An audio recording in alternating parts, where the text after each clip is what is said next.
Game na. Jay, walis ka nga dyan. Jay, dali mo nga to. Ikaw, pasok ka dito. Saan ka lagi naglalaro? Sa labas po. Kumain ka na ba? Hindi pa po. Ikaw, pasok ka dito nga, Jay. Ang binigay ko sa ito, balik mo sa akin ha. Oh, dumi ng mata mo. Punasan mo nga yung mata mo. Jay, yakapin mo nga ako, Jay. Ang araw nga guys, may nakita akong batang pulubing nagwawali sa tapat ng bahay namin. Tinanong ko agad kung kumain na siya. Ang sabi niya, Hindi pa po.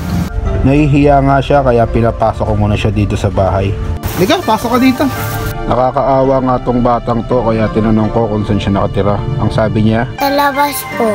at nung binigyan ko nga siya ng pagkain ay nahihiya siya at binalik niya sa akin ng pagkain. Kahapon pa daw siya di kumakain at dito na nga tuluyan tumulo ang kanyang mga luha. Grabe, naaawa talaga ako dito sa batang to. Hindi ko na napigilan yung sarili ko na yakapin siya. Kung kaya po natin tumulong ay tulungan natin yung mga kapwa natin.